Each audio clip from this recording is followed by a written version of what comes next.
Buenas tardes, buenas noches en Argentina. Estamos con una invitada especial el día de hoy, una invitada internacional, la escribana Karina Vanessa Salierno de Buenos Aires, Argentina. ¿Qué hora es, estimada Karina, en Buenos Aires? Buenas tardes y buenas noches. Acá en Buenos Aires son las 20:30. Un placer estar aquí contigo. Muchas gracias por la invitación. Pues bueno, vamos bien.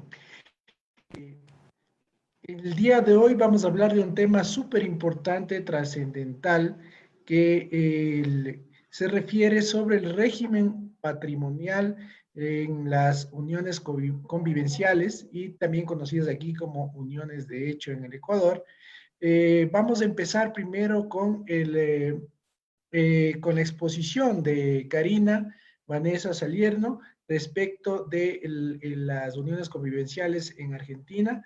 Posterior a ello, haré yo una presentación, una pequeña presentación respecto de las uniones de hecho en el Ecuador a fin de realizar un análisis comparativo de estas instituciones que, como les indiqué, son similares. Y vamos a ver las diferencias que existen y posterior a ello vamos a abrir el debate y las preguntas de todas las personas que están a través de la plataforma Zoom, lo pueden hacer a través de mensajes.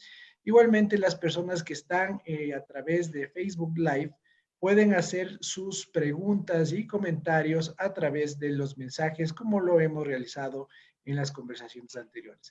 Muchísimas gracias. Les presento a la escribana Karina Vanessa Salierno, quien es docente también de la Universidad Notarial Argentina, es docente también de la Universidad de Buenos Aires y se encuentra cursando un doctorado en la Universidad Católica de Argentina también. Eh, eh, Tiene y maneja también un grupo de Facebook que se denomina Hablemos de Derecho Notarial. Tiene una vasta experiencia y tiene el honor y el agrado de presentarlos. Tengo el honor y el agrado de presentarlos y darle la más cordial bienvenida. Estimada Karina, es tuya la pantalla, puedes empezar cuando tú quieras. Bueno, muchas gracias. Es un placer. Los saludo a todos. De tener la oportunidad de dar un pantallazo de lo que es el derecho de familia, en lo que tiene que ver con el régimen patrimonial matrimonial y las uniones convivenciales, a partir de lo que fue para nosotros un cambio fundamental, la reforma del año 2015. Yo les voy a empezar a compartir la pantalla, que vamos a ver las diapositivas de PowerPoint para hacer un seguimiento de esta pequeña introducción al derecho argentino con relación al régimen patrimonial y las uniones convivenciales. Lo primero que tenemos que analizar básicamente tiene que ver con la dificultad que para todo jurista representa la conceptualización de lo que es la familia. Básicamente, el desarrollo a lo largo de todos estos años de las distintas formas de familia hace que sea casi imposible dar un concepto legal o una definición de lo que es familia. Es decir, el derecho a formar una familia, el derecho que toda persona humana tiene bajo el principio de libertad a conformar su familia de acuerdo a su propia personalidad, hace que tal vez sea muy complicado dar un concepto único de familia. Por eso ponemos esta imagen para visualizar que hoy, en este momento, la configuración de la familia puede tener distintas formas, no es una sola, como estábamos acostumbrados nosotros en el análisis tal vez del derecho que nos regía hasta el año 2015. Por eso decimos que hoy podemos hablar del derecho de las familias, es decir, el derecho que tienen estas diferentes configuraciones familiares.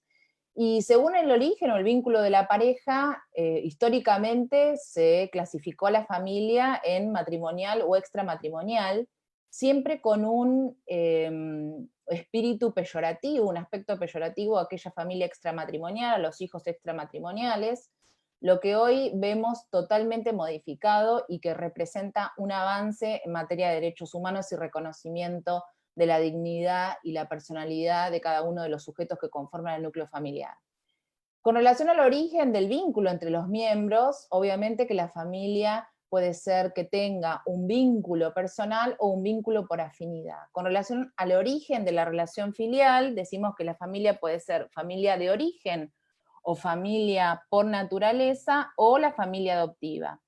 Y se nos representa un nuevo tipo de familia que está empezando a discutirse doctrinariamente y jurisprudencialmente, que es esta familia que se genera a través de los vínculos de socioafectividad. Ya se comienza a hablar en toda Latinoamérica de la socioafectividad como la fuente de generación, no solo de vínculos familiares, sino también en lo que puede llegar a ser una vocación sucesoria basada justamente en este vínculo de socioafectividad.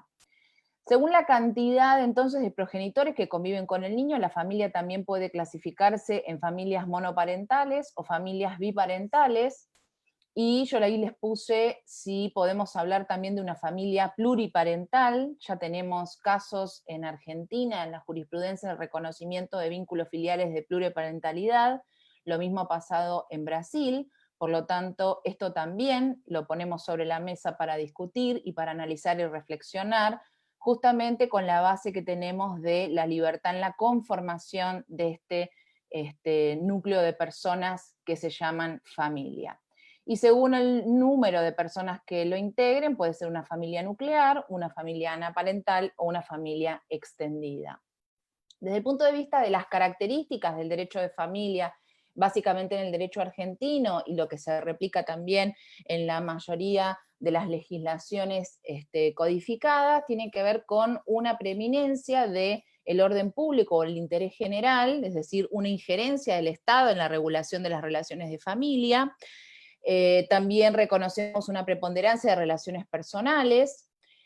Hoy, y a partir de estas modificaciones, y básicamente de lo que podríamos llamar la democratización de la familia, ¿no? O la humanización de la familia, reconocemos un principio fundamental que es el de la contractualización del derecho de familia, en algunas legislaciones más que en otras.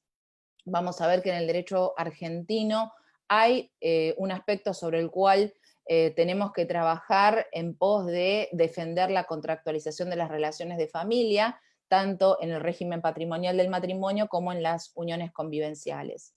Así, en la misma dirección, en el mismo camino de la democratización de la familia, vemos un mayor predominio del principio de la autonomía de la voluntad, tanto en las relaciones patrimoniales como extrapatrimoniales, y del principio o del derecho de la libertad. Y obviamente, cuando estamos hablando de este concepto de vinculación entre un grupo de personas que configuran esta unidad familiar, el interés de la unidad familiar está por sobre el interés individual.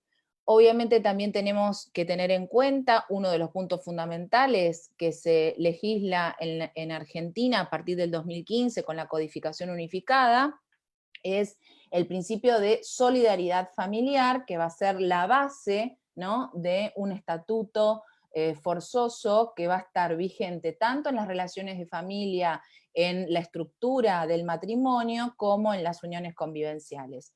Y por supuesto, uno de los aspectos más importantes que también tienen que ver con todo este reconocimiento de derechos fundamentales derivados del reconocimiento de los tratados internacionales de derechos humanos, la ponderación del derecho humano a la vivienda como derecho humano fundamental, y participe también de las características del núcleo duro de normas inderogables en materia de orden público.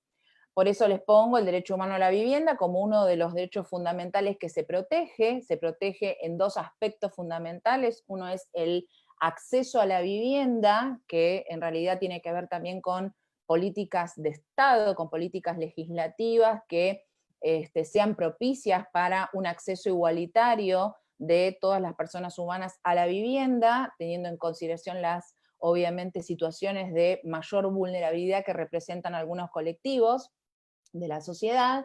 Y también el otro aspecto de la vivienda es la protección de la vivienda ya adquirida, la protección a través de un régimen especial de protección que contempla nuestro Código Civil y Comercial de la Nación, un régimen que denominamos régimen de protección de la vivienda, lo que antes en nuestra ley 14.394 se llamaba bien de familia, y un régimen general de inejecutabilidad de la vivienda que va de la mano justamente con los regímenes tanto patrimoniales del matrimonio como de las uniones convivenciales. En este sentido, es muy importante para el análisis de todas las relaciones de familia y las relaciones convivenciales en particular, tener esta perspectiva de bloque constitucional federal que representan los tratados internacionales de derechos humanos que integran nuestra pirámide con rango constitucional a través de la reforma del año 1994, el artículo 75, inciso 22 de nuestra Constitución, y hoy está plasmado en el título preliminar del Código Civil y Comercial de la Nación, que rige a partir del 1 de agosto de 2015, en los artículos 1 y 2 del título preliminar, de donde surge la interpretación de los casos que se deciden en el Código Civil y Comercial de la Nación. Obviamente, el orden público patrimonial, esto es la injerencia del Estado en la protección de esta herramienta de vinculación que es la familia, de esta unidad en donde se desarrollan las prerrogativas de la personalidad humana, está imbuido de orden público patrimonial, lo que significa que existen determinadas normas que constituyen un régimen privado que son normas inderogables. Inderogables tanto por los cónyuges como por los convivientes, que están básicamente asentadas en tres principios fundamentales, que es el deber de contribución entre los cónyuges y o los convivientes, la protección de la vivienda, como les decía, en virtud de este reconocimiento de derecho humano fundamental, y la responsabilidad de los cónyuges o de los convivientes frente a los acreedores. Desde el punto de vista del régimen patrimonial matrimonial, la reforma del 2015 para la legislación argentina significó un cambio significativo, porque hasta el 31 de julio de 2015 el Código de Lezano, la codificación decimonómica, tenía un régimen estricto, inmutable de régimen patrimonial matrimonial, que era el régimen de comunidad, el régimen de comunidad de ganancias. Los cónyuges ingresaban desde el momento en que contraían matrimonio hasta el régimen de comunidad y no existía la posibilidad de cambiar o mutar de régimen. A partir de entonces, el 1 de agosto de 2015, los cónyuges tienen la opción al momento de celebrar el matrimonio de casarse bajo el régimen de comunidad o casarse bajo el régimen de separación de bienes. El tema es que esta opción que tienen los cónyuges al momento de contraer matrimonio es una opción exclusivamente hacia estas dos únicas posibilidades. Así como vemos en el derecho comparado, existe, por ejemplo, en España, la posibilidad de optar por varios tipos de regímenes, inclusive los cónyuges pueden diseñar su propio régimen patrimonial antes de contraer matrimonio. Y otro punto fundamental que representó la reforma de 2015 es la posibilidad de mutar o cambiar de régimen vigente uno de los regímenes propuestos, es decir, vigente el régimen de comunidad, los cónyuges pueden mutar al régimen de separación y viceversa, sin limitación de la cantidad de veces que desean hacerlo y solo con el requisito de persistir en el régimen adoptado por el plazo de 1 año. Por eso ponemos en consideración el tema fundamental que tiene que ver con la posibilidad de elección de régimen o de mutación, que son las convenciones matrimoniales. Las convenciones matrimoniales las podemos ver como un elemento justamente de ejercicio y de cristalización del principio de igualdad y libertad, a través del cual los futuros contrayentes, por una opción, por una convención matrimonial prenupcial, pueden optar por el régimen patrimonial que quieren que los vincule durante su matrimonio. Entonces, las convenciones matrimoniales, como género, representan dos especies. Una es la convención matrimonial prenupcial y otra es la convención matrimonial propiamente dicha, que es la posibilidad de mutación del régimen vigente el matrimonio. Las convenciones matrimoniales prenupciales tienen en el Código Civil y Comercial de la Nación, en el artículo 446, establecido un objeto de tipo plural taxativo, es decir, pueden contener los objetos establecidos en el artículo 446, pero cualquier otro componente que tenga esta convención matrimonial prenupcial va a ser nulo. Entonces, ¿sobre qué pueden contratar los futuros contrayentes? Básicamente pueden contratar todo lo que tiene que ver con los bienes que cada uno lleva al matrimonio, las deudas con las que cada uno llega al matrimonio, las donaciones que se hagan por causa de matrimonio y la opción por el régimen de separación. Es dable destacar que si los cónyuges no realizan la opción por el régimen de separación en la convención matrimonial prenupcial, obviamente quedan regidos por el régimen supletorio de comunidad. Es muy importante el análisis del asesoramiento notarial a la hora de la celebración de la convención matrimonial prenupcial, porque en ese momento el notario puede hacer, obviamente, una planificación no solo para el momento de contraer matrimonio y durante la vida y la vigencia de ese matrimonio, sino también el análisis, ¿no? El asesoramiento de las ventajas y las desventajas que conlleva el régimen de separación o el régimen de comunidad y cuáles van a ser las consecuencias sucesorias de la adopción de uno u otro régimen. La convención matrimonial prenupcial debe celebrarse por escritura pública, así lo establece el Código Civil y Comercial de la Nación, y obviamente va a tener su publicidad a través de su anotación en el acta de matrimonio. Una vez que está vigente el régimen, entonces, patrimonial del matrimonio, existe la posibilidad de cambiar o mutar de régimen.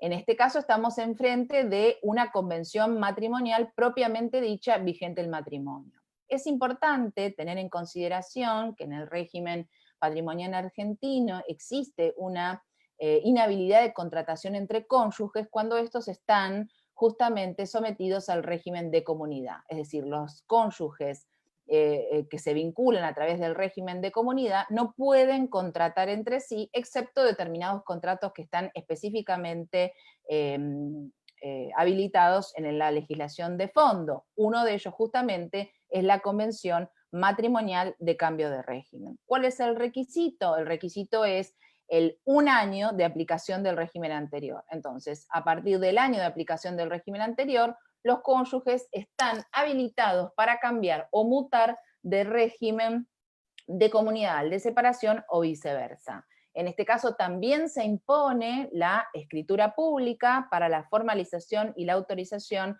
de esta convención matrimonial de mutación o cambio de régimen patrimonial. Esta escritura, obviamente, en el caso de que los cónyuges estaban casados bajo el régimen de separación, generará a partir del mismo momento en que se celebra y el notario la autorice, la mutación al régimen de comunidad.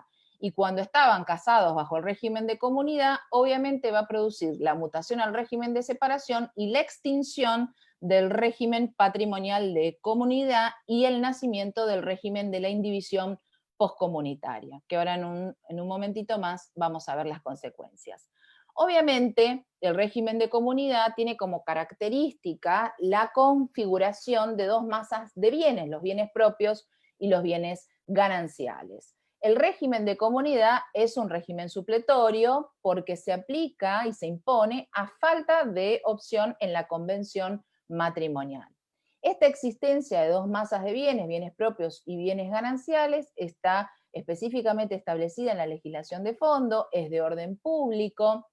Los bienes propios tienen que ver con toda esa generación de bienes que los cónyuges hayan realizado antes de la celebración de matrimonio o los que ingresen durante la vigencia del matrimonio por ejemplo, herencia, donación o legado, o también en los casos de permuta con un bien propio, en todos estos casos en donde se aplica el principio de subrogación real.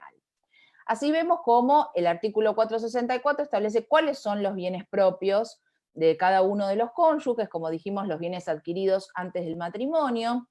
Ahora ustedes fíjense que en la convención matrimonial prenupcial dijimos que los cónyuges podían, como uno de los objetos habilitados de contenido de esta convención matrimonial prenupcial, establecer cuáles son los bienes que cada uno lleva al matrimonio. En este sentido, a veces se nos pregunta qué digamos, eficacia positiva le encuentran a la enunciación de los bienes que cada uno de los cónyuges lleva al matrimonio si existe una presunción legal de que son bienes propios. Básicamente tiene que ver con una cuestión de preconstitución de prueba. Es decir, luego del análisis de casos jurisprudenciales que se presentan, uno de los puntos fundamentales donde se genera la conflictividad entre los cónyuges tiene que ver con la valuación de los bienes propios de cada uno de ellos que llevan al matrimonio.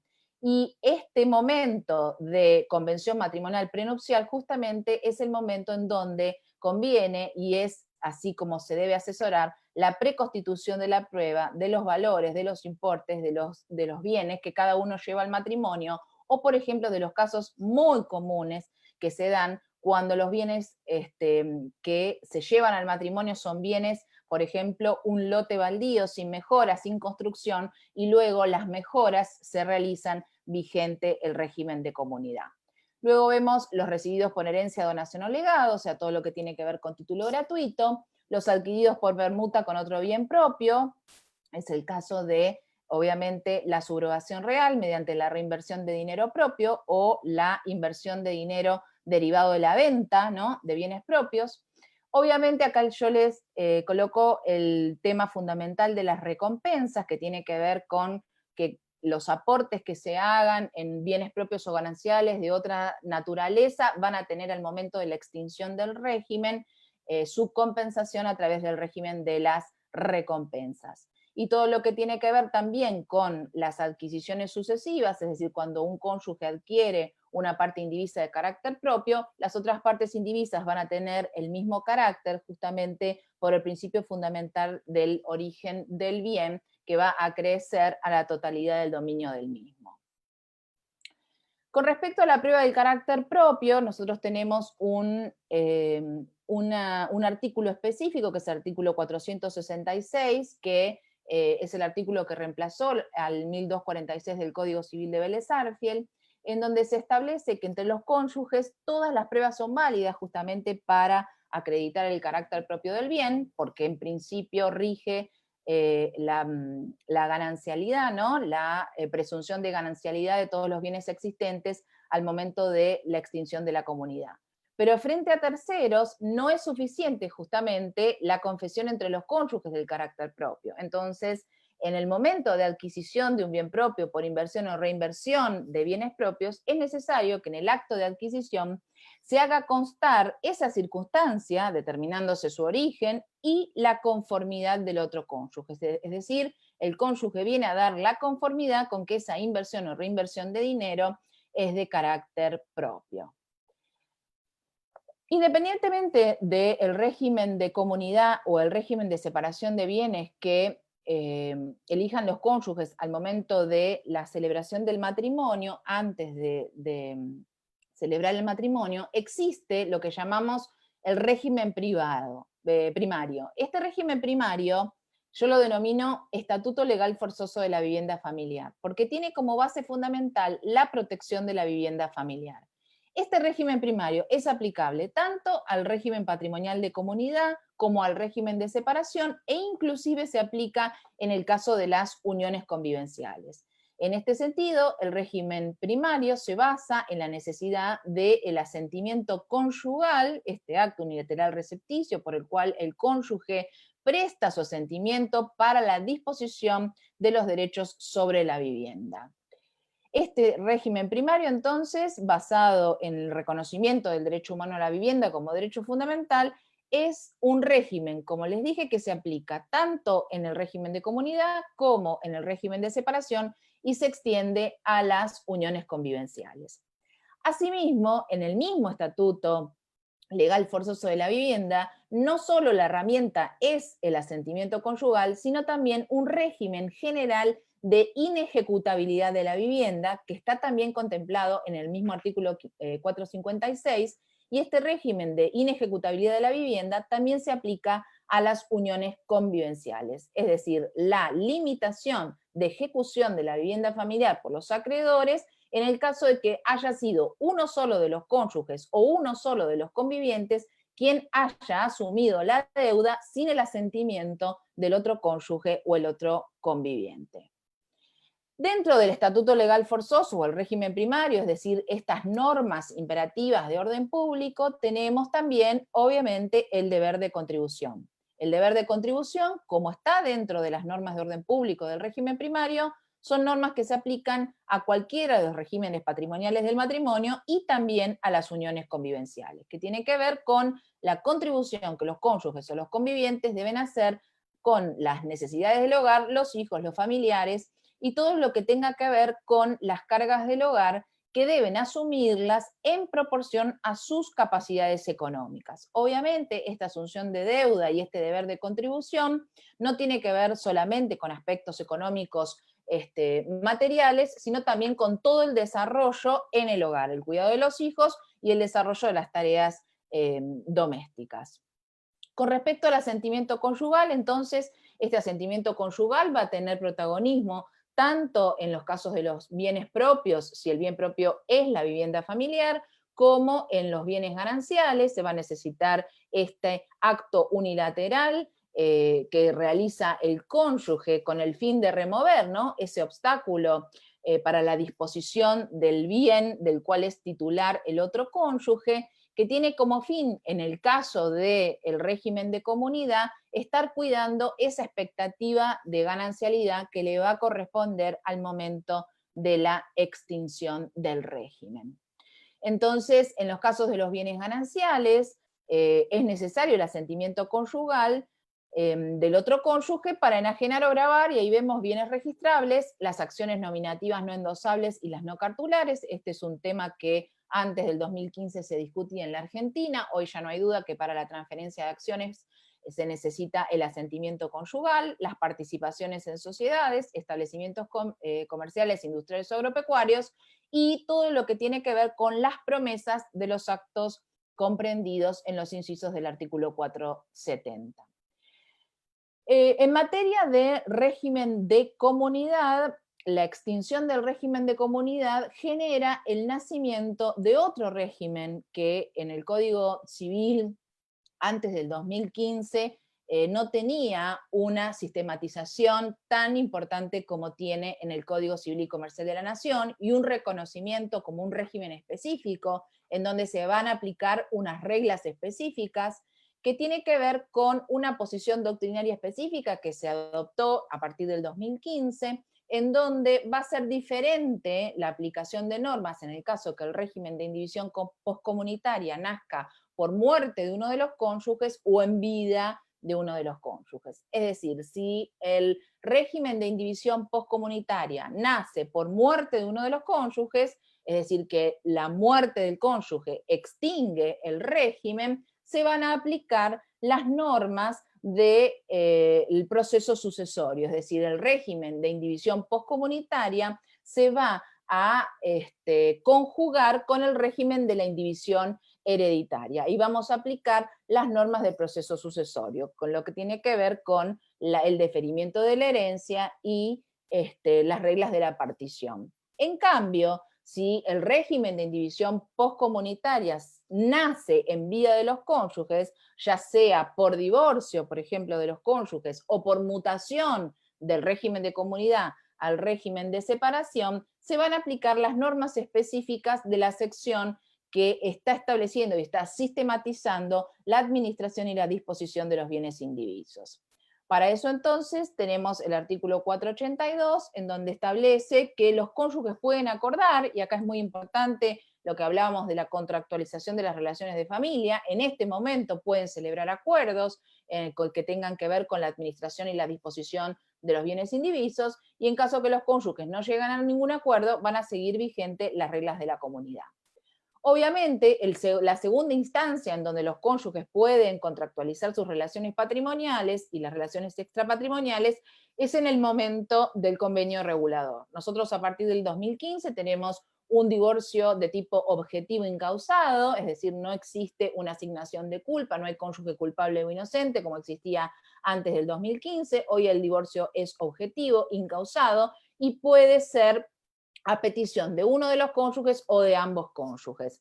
El único requisito que tiene la demanda de divorcio es la presentación de un convenio regulador. ¿Por qué? Porque este convenio regulador es otra instancia de acuerdo que la ley quiere que tengan estos excónyuges. Es decir, primero que entre ellos resuelvan sus diferencias y que presenten al juez una propuesta de justamente la división de los bienes, de todo lo que tiene que ver con la atribución del hogar, la posibilidad o no de la compensación económica, etcétera, etcétera. En caso de desacuerdo, la sentencia de divorcio va a dictarse igual y luego se generará un trámite específico con relación a la liquidación de los bienes.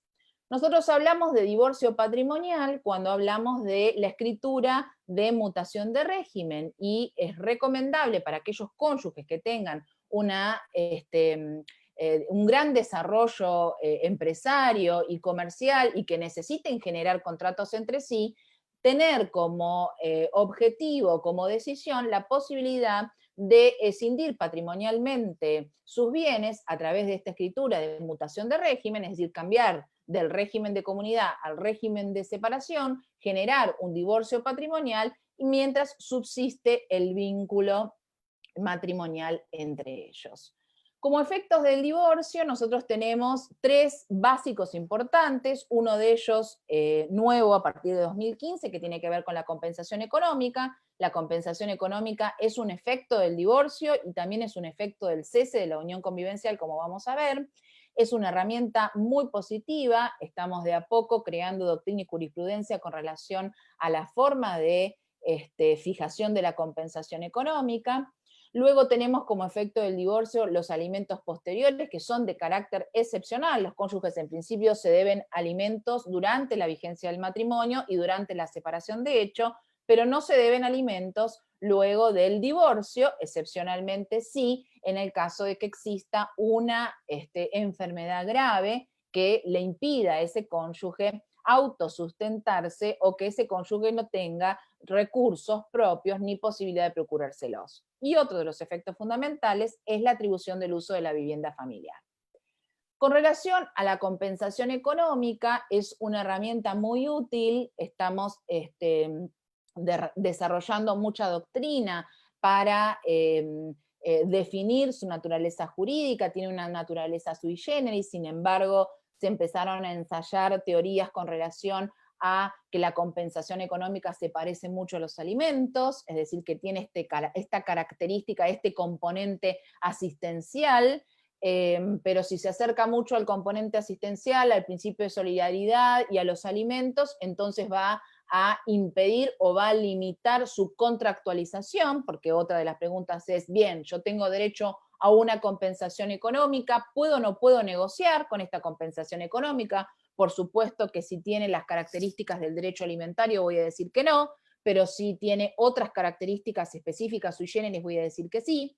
La idea de la compensación económica es la idea del derecho anglosajón del clean break, es decir, ese cierre, ese final limpio y definitivo, para no generar, para no eternizar esta dependencia económica de un cónyuge al otro, es decir, la finalización absoluta con una compensación económica. Sin embargo, los distintos pronunciamientos jurisprudenciales en la Argentina no están respetando esta característica fundamental de poner punto final a través de la compensación económica y generan reconocimiento de compensación económica a largo plazo, es decir, en cuotas de manera aplazada. Por lo tanto, digamos, aplazamiento del reconocimiento de la compensación económica, para mí entender, lo único que hace es generar es eternizar esta dependencia económica, esta violencia económica que se genera entre los cónyuges por este reconocimiento aplazado de la compensación económica y no como, en definitiva, el derecho anglosajón lo llama el clean break o el cierre limpio definitivo de la relación entre los cónyuges.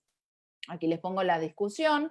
Obviamente, como hablamos, es muy importante a partir del 2015 y el reconocimiento de los tratados internacionales de derechos humanos, la protección de la vivienda, lo vemos a partir de lo que habíamos analizado del régimen general de inejecutabilidad y el régimen especial de protección que tenemos consagrado en la legislación de fondo. Bien, con respecto a las uniones convivenciales, realmente ha sido un avance. Nosotros teníamos en el código de fondo, el código de Vélez, un análisis peyorativo, negativo de las uniones de hecho, de esto que se llamaba el concubinato, como algo oculto, como algo malo, como algo peyorativo. Sin embargo, gracias al reconocimiento y la democratización de la familia, que esto que venimos hablando, de este concepto ampliado, el derecho de las familias, independientemente cómo se conjuguen y cómo se relacionen entre sí, se reconoce estas uniones de hecho, con la denominación de uniones convivenciales, como un modelo más de familia. Entonces existe en nuestro código de fondo un régimen jurídico específico para la unión convivencial. Y tienen unos requisitos específicos, es decir, los llamamos requisitos tipificantes, para que estas uniones de dos personas sean realmente una unión convivencial. Y a partir del momento en que sean una unión convivencial regulada o unión convivencial típica, van a tener los efectos que establece la legislación de fondo. Para eso se establece que esta unión convivencial tiene que ser una unión basada en relaciones afectivas, de carácter singular, pública, notoria, estable y permanente, de dos personas que conviven y comparten un proyecto de vida en común, sean del mismo o de diferente sexo.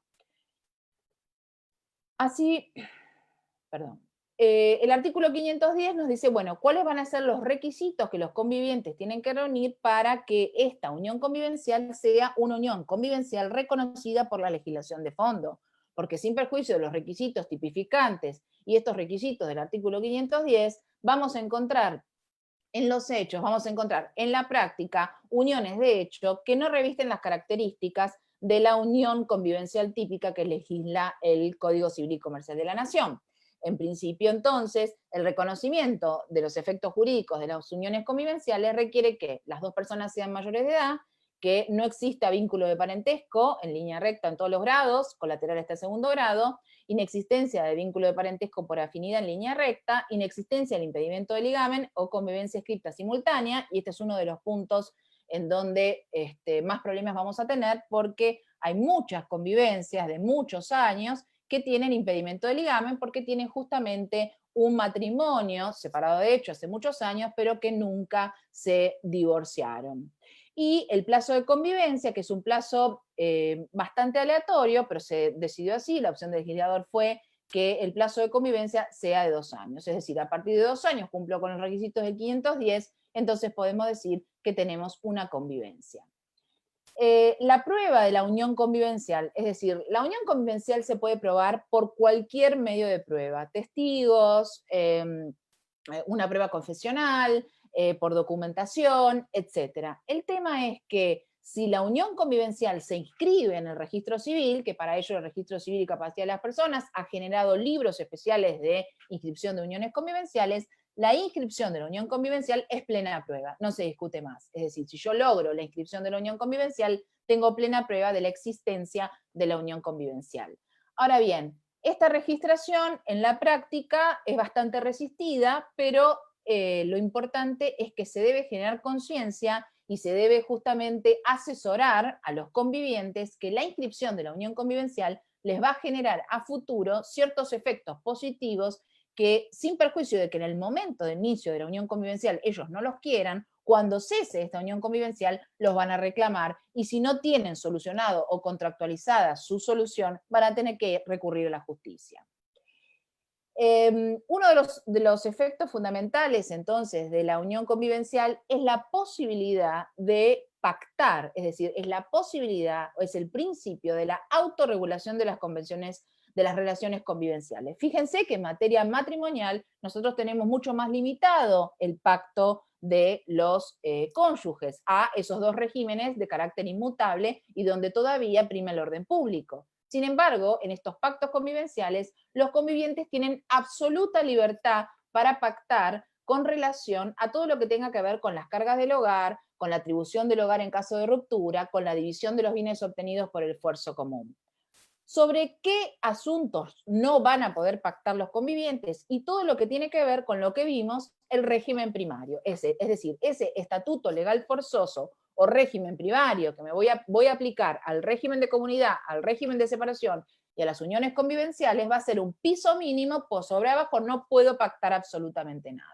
Entonces, cualquiera de las cláusulas de un pacto convivencial que vaya en contra de los principios fundamentales de este piso mínimo, esa cláusula va a ser nula. Más allá de esto que debo respetar, que tiene que ver con el principio de solidaridad y la protección de la vivienda familiar, los convivientes pueden pactar justamente sobre todo lo que tiene que ver con la división de los bienes, que es uno de los puntos sobre los cuales mayor conflictividad tenemos. Es decir, que a falta de pacto sobre la distribución de los bienes al momento del cese de la unión convivencial, se van a aplicar las normas establecidas según la titularidad de los bienes, conforme a la adquisición. Entonces, ¿qué es lo que sucede en la realidad? Que en la realidad, por ejemplo, la mayoría de las convivencias tienen bienes adquiridos a nombre de solo de los convivientes. Entonces, si no generamos una conciencia de preconstitución de prueba, al otro conviviente le va a ser muy difícil demostrar que había participado activamente en justamente la generación de la riqueza para la adquisición de esos bienes. Entonces, el derecho le da herramientas derivadas del ordenamiento civil común, que son el enriquecimiento sin causa, la interposición de persona, la simulación o la sociedad de hecho. Con respecto a los efectos de las uniones convivenciales durante la convivencia, tenemos la posibilidad del pacto convivencial, el respeto del estatuto forzoso de la vivienda familiar y el principio de solidaridad, el deber de asistencia entre los convivientes, al igual que los cónyuges, el deber de contribución a los gastos, al igual que el matrimonio, la responsabilidad de las deudas frente a terceros, que tienen que ver con las deudas relacionadas con el sostenimiento del hogar, las necesidades del hogar y la educación de los hijos, y la protección de la vivienda familiar. ¿Cuáles son los efectos del cese de la convivencia? En primer lugar, el artículo habla, el código de fondo habla del cese de la convivencia. En este sentido, los efectos del cese se pueden aplicar al cese en caso de muerte o al cese en vida de los convivientes, ya sea por mutuo acuerdo o por voluntad unilateral. En ambos casos se genera como efecto primordial y sustancial la posibilidad de los convivientes de reclamar una compensación económica. Esto tiene que ver con que la existencia de un desequilibrio al momento del cese causado justamente en la ruptura de esa convivencia va a dar lugar a uno de los convivientes al reclamo, o a ambos convivientes al reclamo de la compensación económica. La compensación económica tiene, al igual que hablamos en materia de régimen patrimonial matrimonial como efecto del divorcio, aquí la compensación económica la vemos como efecto del cese de la unión convivencial, tanto en vida como por muerte de uno de los convivientes. El problema que tenemos con la compensación económica en el caso de la convivencia es que el plazo de caducidad para exigirla es muy corto. El plazo es de 6 meses a partir del cese. A veces es muy difícil tener un momento cierto a partir del cual contar los 6 meses, y ni que hablar cuando se generan cuestiones de violencia de género, en donde la situación de violencia que está viviendo uno de los convivientes impide justamente la posibilidad del reclamo en este plazo tan corto de 6 meses. Por eso se están dando resoluciones jurisprudenciales que están declarando la inconstitucionalidad del plazo de 6 meses para el reclamo de la compensación económica en los casos de violencia de género. Otro de los efectos del cese de la convivencia es la atribución del uso de la vivienda familiar y la distribución de los bienes. Muy importante en la atribución de uso de la vivienda familiar, que también es un efecto del divorcio, la diferencia fundamental entre el divorcio y la convivencia es que el conviviente solo puede pedir la atribución del uso de la vivienda familiar por un plazo máximo de 2 años. Ahora bien, este plazo máximo también ha sido declarado inconstitucional por la jurisprudencia en el caso de que los convivientes tengan hijos menores de edad, porque implica, obviamente, un trato discriminatorio para aquellos hijos que tienen como padres convivientes que solo puedan quedarse en la vivienda por 2 años, de aquellos hijos que tengan como padre cónyuges, en donde el cónyuge con los hijos menores pueden quedarse en la vivienda hasta que los hijos cumplan la mayoría de edad. Y con relación a la distribución de los bienes, obviamente, si yo tengo pacto convivencial, puedo pactar absolutamente, y esto hablamos de la contractualización de las relaciones convivenciales, es fundamental el asesoramiento notarial. Falta mucho trabajar en este aspecto porque obviamente las parejas de convivientes son reticentes a la elaboración de estos pactos, pero es muy importante reflexionar sobre que la inexistencia de pacto me va a generar una alta conflictividad al momento del cese de la convivencia. Y obviamente todo lo que tiene que ver con la planificación sucesoria, patrimonial y extrapatrimonial, tanto en el régimen patrimonial de los cónyuges como en las convivencias. Perdón, Paul, yo creo que ya estoy Me parece que fue un poquito largo, perdón, No, pero está el muy bien, tema. excelente. Bueno, muchas Excelente. gracias. Muchísimas gracias, Karina, Vanessa. Ha sido una exposición brillante. Has abarcado en sí toda la temática. Hablemos de el régimen matrimonial. Te comento que es muy similar a lo que pasa aquí en el Ecuador, sino que nosotros le llamamos, en vez de convenciones matrimoniales, le llamamos capitulaciones matrimoniales. En vez de uniones convivenciales, son uniones de hecho y tienen los mismos efectos, similares efectos. Me voy a permitir compartir la pantalla para hacer una pequeña exposición nada más y con eso luego damos paso a las preguntas. Eh, no sé si me confirman que esté en la pantalla ya las diapositivas. Listo, Sí, sí, estamos. se Sí, ve bien. listo, perfecto. Entonces, lo primero que quiero empezar es indicando que existen obligaciones mutuas de los convivientes en unión de hecho y de los cónyuges. Los cónyuges o convivientes en unión de hecho están obligados a guardarse fe, socorrerse y ayudarse mutuamente en todas las circunstancias de la vida. El matrimonio se construye sobre la base de igualdad de derechos y deberes de ambos cónyuges. Normalmente en la legislación o estamos acostumbrados a precautelar siempre por el interés superior del niño o por los derechos de la mujer, pero no nos centramos en que el matrimonio y la unión de hecho constituye la igualdad de derechos y deberes de ambos cónyuges y de ambos convivientes. De la misma manera existen obligaciones de los hijos hacia los padres o existen obligaciones de los padres hacia los hijos que deben ser cumplidas conforme lo establece la ley y conforme lo establece el Código Civil. Debo manifestarles adicionalmente que el Código Civil ecuatoriano es, digamos, nace del Código Civil de Andrés Bello, que tiene una aplicación a nivel de América Latina con algunas variaciones, que es lo que tiene, pero en realidad la legislación prácticamente es la misma. En sus pantallas tienen el tema del matrimonio, que como ustedes saben en el Ecuador a partir de la resolución del 8 de julio del 2019, se eliminó la parte de que el matrimonio es un contrato solemne entre un hombre y una mujer.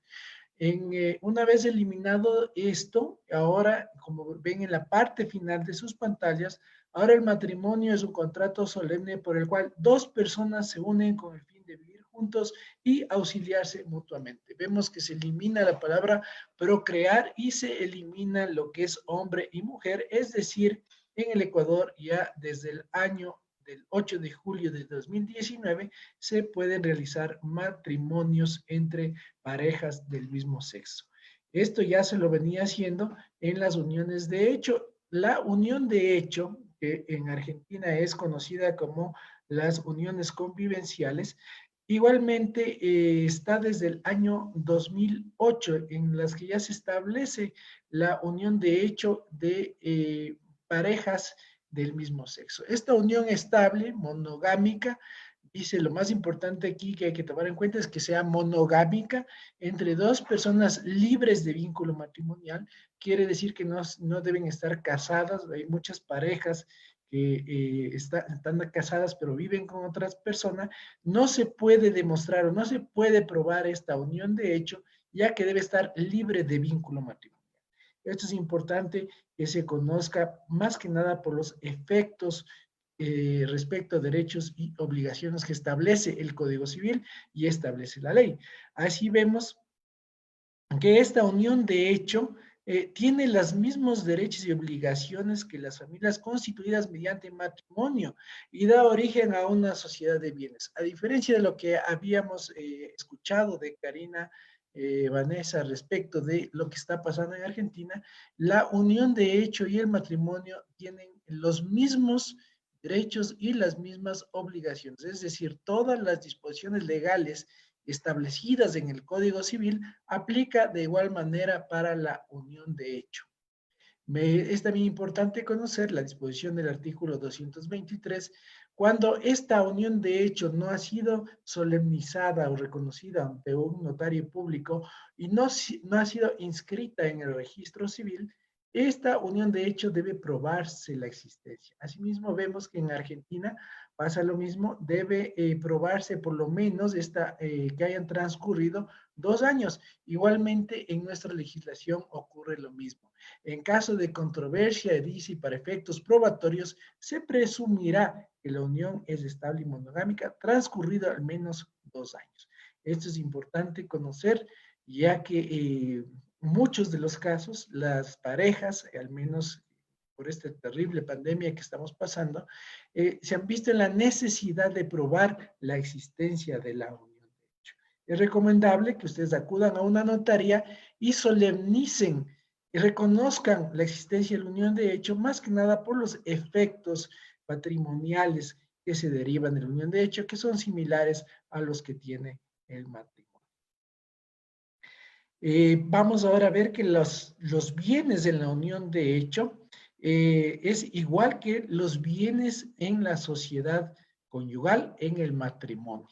El haber de la sociedad conyugal, sus cargas, la administración extraordinaria de sus bienes, la disolución y la liquidación de la sociedad, la partición de gananciales, se rigen por el Código Orgánico General de Procesos en lo que dispone para la sociedad conyugal. Aquí tenemos otra norma que nos remite al igual que el matrimonio rige la misma normativa para la unión de hecho.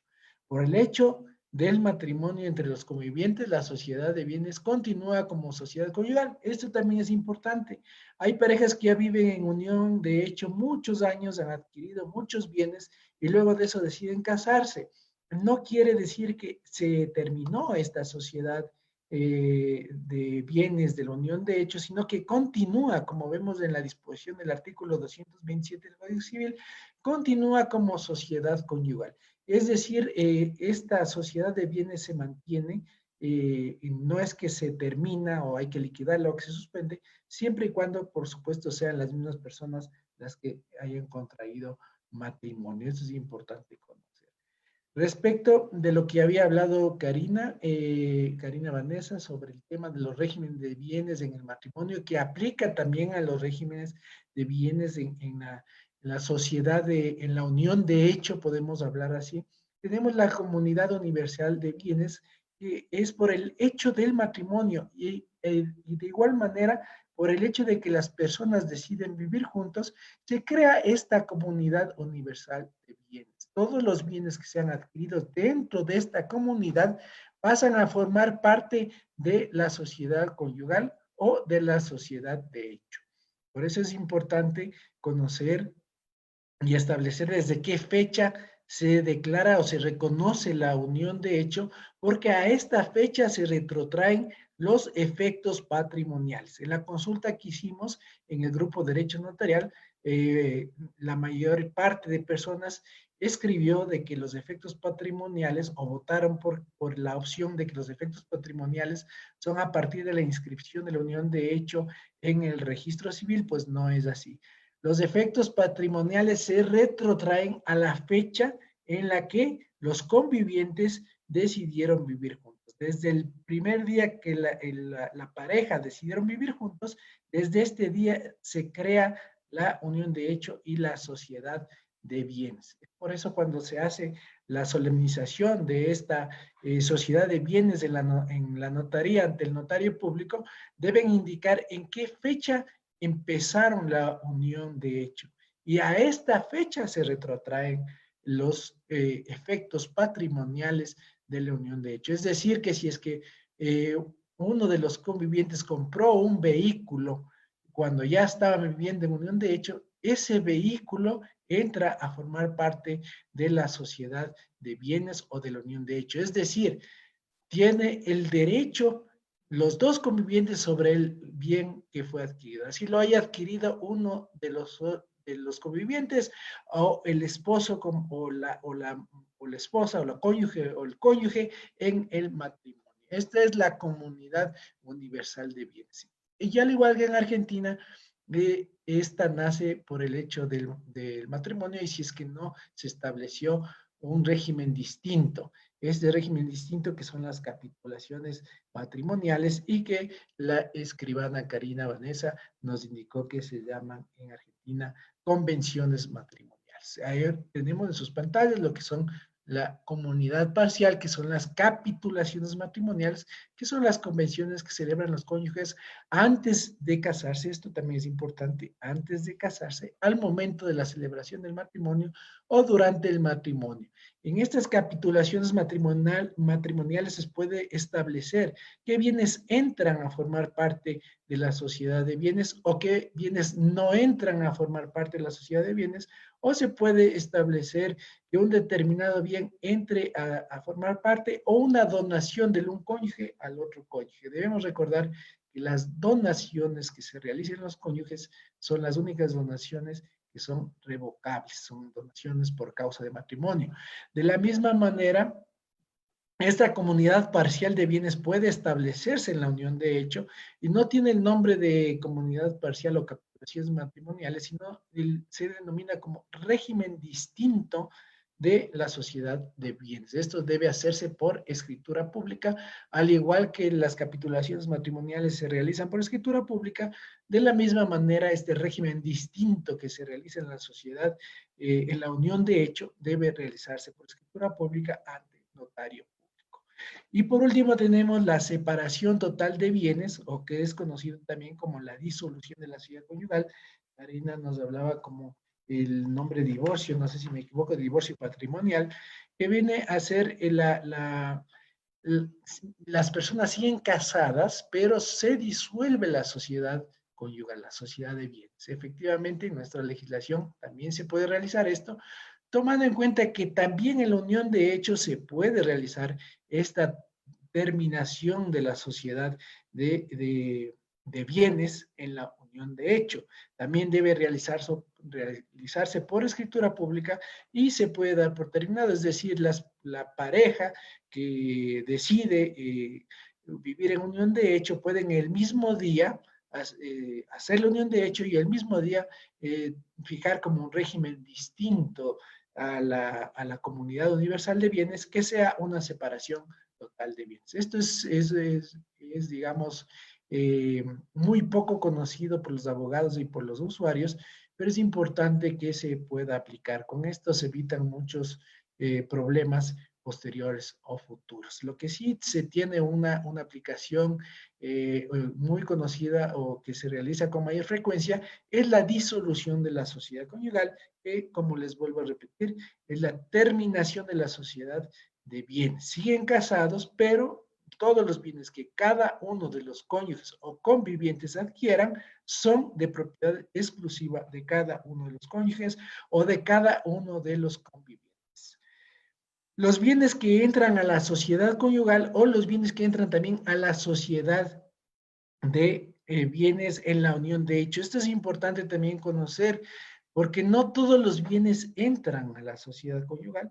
No quiere decir que ya si es una pareja de cónyuges heredó un bien, este bien no entra a la sociedad conyugal. Este bien, porque es una donación, es un haber propio del cónyuge o de la persona que convive en unión de hecho. Es decir, esto aplica para los dos tipos de sociedades, que es lo que debemos nosotros también conocer y asesorar a nuestros clientes. Los bienes que sí entran a la sociedad conyugal, digamos que es un haber absoluto, es lo que se adquiere a título oneroso. ¿Qué quiere decir a título oneroso? Que se ha pagado un precio por ese bien, si es que es un vehículo, si es que es una casa, si es que es un terreno. Si este bien fue adquirido dentro de la sociedad conyugal, necesariamente para venderlo o para grabarlo se necesitará de la firma de los dos cónyuges o de los convivientes en unión de hecho. ¿Qué pasa con los bienes que constaba cuando fueron adquiridos con la cédula de soltero, pero posterior a ello saca la cédula en unión de hecho, o sea, el documento de identidad donde ya consta la unión de hecho? Entonces, ahí, ¿qué es lo que debemos pedir los notarios y los abogados? Es la escritura de la solemnización de la unión de hecho para verificar desde qué fecha nace la sociedad de bienes de la unión de hecho, y si ese bien fue adquirido dentro de esta fecha, necesariamente para venderlo, para enajenarlo, para grabarlo, deberá comparecer el otro conviviente en unión de hecho. Esto es importante conocer para evitar que hayan futuros problemas económicos. No me quedo mucho en este tiempo porque sería materia de otro conversatorio por los efectos que tiene y lo extenso que es. Tenemos aquí en sus pantallas lo que es la disolución de la sociedad conyugal, que ya les había dicho que es la terminación de la sociedad de bienes, siguen casados, y tenemos lo que es la liquidación de la sociedad conyugal. Una vez que esté disuelta la sociedad conyugal, procede la liquidación de la sociedad conyugal. Lo mismo opera para la unión de hecho. Debe terminarse primero esta sociedad de bienes para que luego se pueda liquidar esta sociedad de bienes. Aplica de la misma manera que aplica para el matrimonio, aplica para la unión de hecho. Esta disolución y esta liquidación puede realizarse ante notario público de conformidad a lo establecido en el artículo 18, numeral 13 y el numeral 23 de la ley notarial. También se puede dar el caso de la renuncia de gananciales. He tenido muchas preguntas últimamente de personas que se han divorciado o que están en proceso de separación, que desean que el único bien que tienen, que hablemos que sea una casa, quieren que quede en propiedad exclusiva de uno de los cónyuges. Entonces, para no proceder a esta liquidación, se puede hacer una renuncia de gananciales. Entonces, un cónyuge renuncia al 50% de lo, que le corresponde como gananciales de la sociedad conyugal en favor del otro cónyuge, quien consolida el 100%. Esta puede ser una salida más rápida para que un bien pase a formar parte de uno solo de los cónyuges, que me han realizado muchas consultas al respecto, y por esa razón es que les he puesto en las pantallas, para no ir al trámite engorroso de la liquidación, que implica una publicación y luego la inscripción. Vamos a hacer la renuncia en la que libre y voluntariamente el cónyuge, eso sí, debería estar disuelta la sociedad conyugal, ya sea por divorcio o sea por mutuo acuerdo en la notaría, para que el cónyuge pueda hacer la renuncia de los gananciales. El divorcio, como ustedes saben, aquí en el Ecuador, en Argentina no, pero en el Ecuador sí se puede realizar el divorcio por mutuo consentimiento ante notario público. Inclusive, si es que tienen hijos menores de edad o dependientes, siempre y cuando esté resuelta la tenencia, alimentos y visitas de los hijos menores de edad o dependientes. Esto también es importante conocer, se puede realizar de manera ágil en un centro de mediación, aquí en el Ecuador, en teoría en un día, ni siquiera en un día, hablemos de 30 minutos que se realiza el acta y ya están divorciados los cónyuges. Sí, lastimosamente, debo reconocer que esto de la pandemia ha hecho de que sean más propensos y se hagan más divorcios y posesiones efectivas. Tal vez está demostrando una realidad de lo que está pasando en nuestra sociedad, lo que es producto del confinamiento, pero los notarios estamos para asesorar a los usuarios y darles la mejor solución a sus problemas. Y qué mejor llegar a un divorcio no controvertido, un divorcio consensuado que les permita terminar en una buena relación su matrimonio. Es necesario también que conozcamos que no se puede realizar un matrimonio cuando un cónyuge tiene una discapacidad intelectual o es sordo. No se puede realizar ni por la vía judicial ni ante notario público. También el tema de la disolución del matrimonio celebrado en el extranjero, y son personas ecuatorianas o que viven en el Ecuador, necesariamente deberán divorciarse en el Ecuador. No puede, digamos, un ecuatoriano que se casó en el Ecuador divorciarse en Argentina o en España o en Estados Unidos y luego homologar la sentencia. No se puede homologar, sino que tiene que hacer el trámite y el proceso del divorcio en el Ecuador de acuerdo a la ley ecuatoriana y con los jueces ecuatorianos o ante un notario público del Ecuador, como lo establece el artículo 129 del Código Civil. Esto es importante conocer. Hay personas que están divorciadas en Chile y están ya casadas, pero lastimosamente nuestra ley es expresa y dice que deben divorciarse en el Ecuador mediante sentencia pronunciada por jueces ecuatorianos cuando uno de los cónyuges fuera ecuatoriano y existieran hijos menores de edad o bajo su dependencia que residan en el Ecuador. Entonces, esto solamente les dejo como una información para los abogados, para las personas que viven en otros países, para los ecuatorianos que viven en otros países y que nos están viendo en este conversatorio. Antes de terminar, les quiero invitar para el día lunes 10 de agosto a las 18:30. Vamos a tener un invitado especial que es el notario César Aliaga Caballero, quien es notario de Lima, Perú, quien nos va a hablar sobre una interesante revista que se llama La Fe Pública y sobre unas publicaciones a nivel notarial que lo realizan en el Perú que se llama Caseta Notarial con Miguel Ángel Arévalo. Vamos a topar sobre algunos libros que se están produciendo en temas notariales y que serán, estoy muy seguro, de interés no solamente a nivel de regional, sino a nivel de todos los países que nos estamos conectando y que estamos viendo respecto de las publicaciones. Más que nada, publicaciones de tipo teórico, conceptual, de temas notariales, historia del notariado. Va a ser una conversación muy interesante a la que desde ya les invito.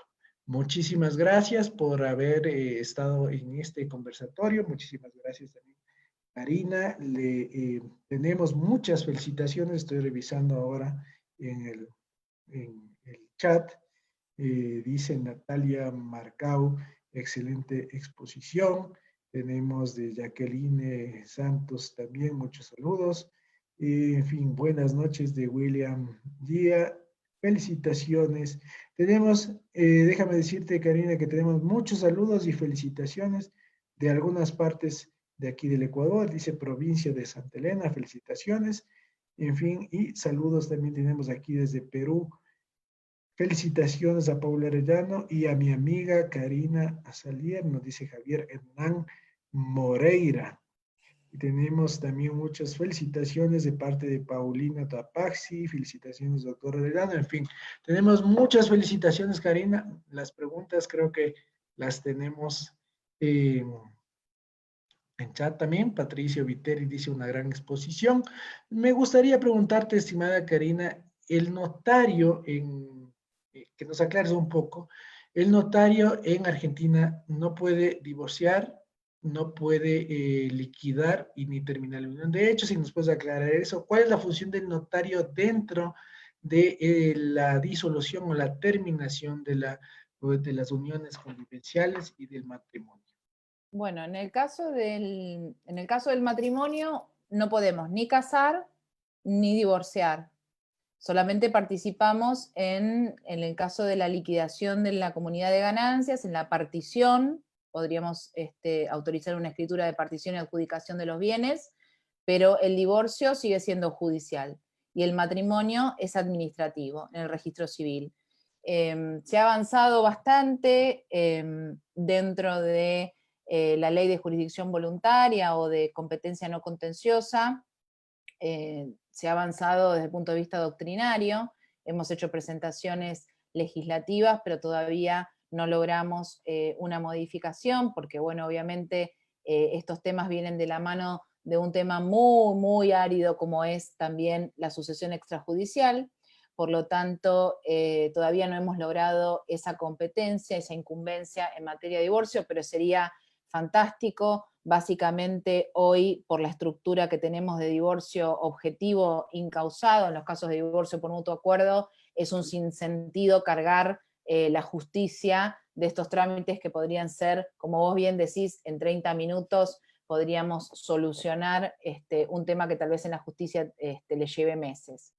Y con relación a las uniones convivenciales, en principio la registración, es decir, no existe un acta de configuración de la unión convivencial o la unión de hecho. La unión de hecho o la unión convivencial se produce, digamos, en la realidad, en los hechos, en el desarrollo de la convivencia, y como decíamos, se puede probar con cualquier medio probatorio, pero si los convivientes van a registrar esta unión convivencial en el registro civil y capacidad de las personas, hacen plena prueba. También podrían celebrar un acta de manifestación de la convivencia, pero la prueba establecida en el Código de Fondo es la inscripción en el registro de convivencias. Donde sí tenemos una gran incumbencia, pero el problema aquí es el desarrollo comunicacional de la incumbencia, es justamente en los pactos convivenciales y en el cese de la unión convivencial, porque si logramos justamente la contractualización de la unión convivencial, luego el cese de la unión convivencial va a ser sí o sí ante notario, porque vamos a gestionar la división del patrimonio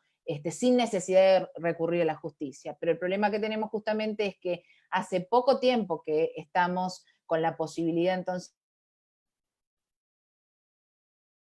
de uniones convivenciales y necesitamos una mayor, digamos, influencia y comunicación en la sociedad para que logren interpretar los beneficios de la posibilidad que tienen de contractualizar. Porque en realidad todavía la sociedad entiende que la convivencia debe ser ajena a la contractualización, ajena al contrato, ajena a la documentación, se debe mantener ajena a todo lo que implica una formalización frente a escribano público. Cuando realmente se analice los beneficios que representa contractualizar la relación convivencial, es decir, sacar de la justicia todo lo que tiene que ver con reclamos de sociedad de hecho, reclamos de enriquecimiento sin causa, simulación, que en definitiva termina desconociendo derechos fundamentales y generando mayor violencia económica, mayor violencia institucional, porque a veces por falta de preconstitución de prueba, el conviviente no puede demostrar todos los aportes que a lo largo de los años ha venido realizando para la adquisición de los bienes. Una consulta, Karina. Cuando ustedes hacen respecto de la liquidación o la partición de los bienes por mutuo acuerdo, ¿el notario hace algún tipo de control o pueden partirse o dividirse los bienes como a bien quieran los excónyuges, hablemos, o los exconvivientes? No, en realidad hay libertad de partición y adjudicación. Los excónyuges, como entiendan conveniente, tienen la libertad de pactar la división y la adjudicación de los bienes como quieran. El tema que nosotros tenemos básicamente es un tema fiscal, porque si esa adjudicación representa de alguna manera para el fisco un acto a título gratuito, o sea, representa de alguna manera una renuncia, ahí podría generar algún tipo de hecho imponible. Entonces, por lo general, se trata de equilibrar las prestaciones para no desnudar una gratuidad que sea causa del hecho Genera imponible. impuestos, claro. Es Exactamente. decir, que si es que uno de los cónyuges o excónyuges se quedan con todo, pues tendrá que pagar los impuestos que se está generando. Exactamente. Así es. Bueno, aquí Exactamente. también pasa lo mismo, por eso hay el impuesto a la refundición, que se llama cuando recibe el excónyuge más del 50% que le corresponde, pues por esa diferencia va a recibir, va a tener que pagar los impuestos que se generen. Es importantísimo. Sí. Estimada Karina, ha sido un conversatorio muy interesante comparar la legislación argentina con la legislación ecuatoriana y ha sido un honor tenerte a ti como docente. He estado en algunas exposiciones de la Universidad Notarial y he visto tu capacidad académica, por la cual te felicito y por también por el grupo que tú lo llevas y lo manejas, que es referente también en nivel de América. Te agradezco mucho y esperemos poder seguir conversando, poder seguir hablando de temas tan importantes del derecho notarial que es tan amplio y tan extenso. Te doy Sí, la palabra y te agradezco mucho, Karina. sí, yo te agradezco infinitamente por la invitación y también por tu participación en el grupo de Facebook Hablemos de Derecho Notarial. Yo creo firmemente en que la comunicación del conocimiento es la única manera que tenemos de avanzar y esta posibilidad que nos da hoy la pandemia de tener este conversatorio contigo y con un montón de colegas a lo largo de todo el mundo, no hace más que retroalimentarnos y empujar todos hacia el mismo lado, que es para adelante, para salir en principio de esta pandemia y siempre para llevar adelante el notariado, que es lo que tanto amamos todos. Así que yo te agradezco por la invitación y dejo abierta la posibilidad para cualquier otro tema que podamos conversar. Es un placer. Muchas gracias. Excelente. Saludos a todos. Muchísimas gracias y una buena noche, estimada Karina. Buenas noches a todas las personas que nos están viendo y no se olviden el día lunes a la misma hora. Muchas gracias y hasta la próxima. Gracias.